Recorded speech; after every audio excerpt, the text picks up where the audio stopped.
The leadership pipeline process connects our intent of pioneering into the missional gaps with sustainable leadership. Clearly, we have to trust the Lord for where He wants us to go. We can't do it without Him. We would expect that every national leader, whether you're the national team leader, national SLM, or leader strategies, or ops, or LDHR, that every national leader has leaders in preparation for their role. It's the right thing to do, to be ready. We're not guaranteed how long we're in these roles or what it might look like for the future, what God might have for any one of us in the future.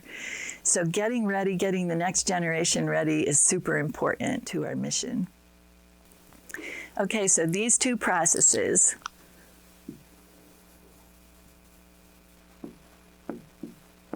the staff development cycle, focus, mid-year, end of year, that's an ongoing cycle.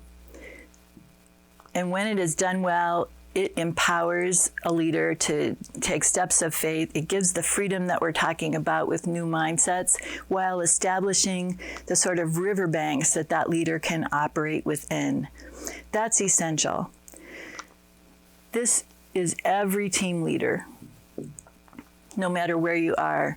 So even on our global executive team, we are all involved in the staff development cycle with our president. I do it with all the members on my team, and we're doing it on all the VP teams. It's one of the things we want to see throughout the movement. The leadership pipeline process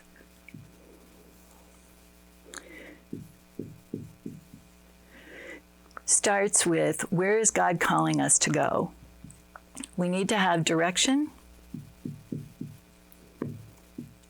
and then begin to think about our people. What's the implication of that direction? What kinds of leaders do we need? What numbers of them do we need? This would include both succession planning and expansion, strategic expansion. It could involve replacement of current leaders who are moving on to new assignments. Whatever the form is, these are the kind of questions that national leaders and global leaders should be thinking about.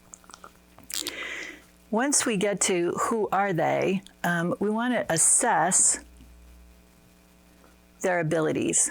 In other words, if they were going to take on a next level role, what kinds of growth or development would be necessary? What kinds of assignments could it give this person to help prepare them for potential roles in the future?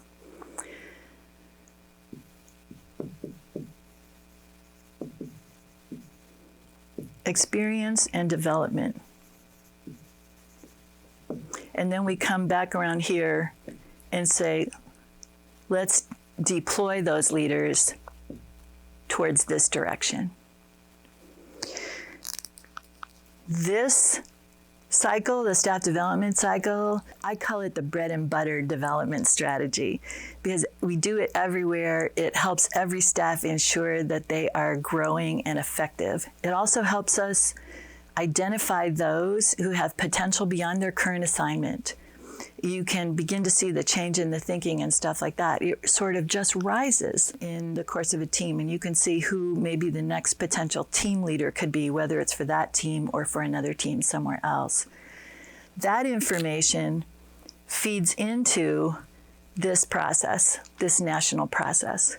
So as local teams are doing this, the leaders who are being identified as potential show up here as people that we want to keep an eye on in terms of their readiness for new assignments.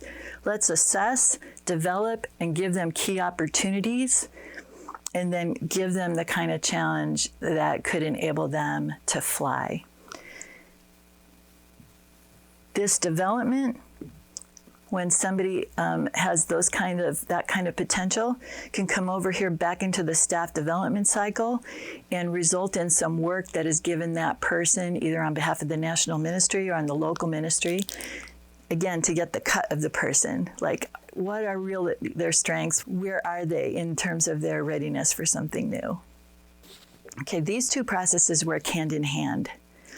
I really believe that if we're doing the staff development cycle well, every team leader with every team member that we'll have staff who feel known and needed and who are willing to step into new assignments because of that affirmation and confidence that has been built over time. Leaders who are living out the staff development cycle are sowing the seeds for a future harvest of sustainable leadership. Well executed, this is both a relational and strategic process. It helps us live out our core value of growth. What is modeled at the team leader is often repeated when those team members become new team leaders. So when we do this well, we're able to shape the future culture of our ministry by being good models. In our leadership pipeline process, leaders prayerfully consider God's direction for the national ministry and begin to think about the people implications of those choices. It is the time when leaders can sensitively engage potential leaders about where they would like to serve next. We can give the kinds of challenges that help stretch people in their faith, in their competency, in their confidence. This process helps us live out our values of faith, to take a new step forward, and fruitfulness, to be pruned, shaped, and becoming more fruitful as we trust the Lord. This is the harvest then that will plant new seeds for the future. Just like when you move a crop, and the plant goes to seed, you see the new crop come up a lot of times just on its own.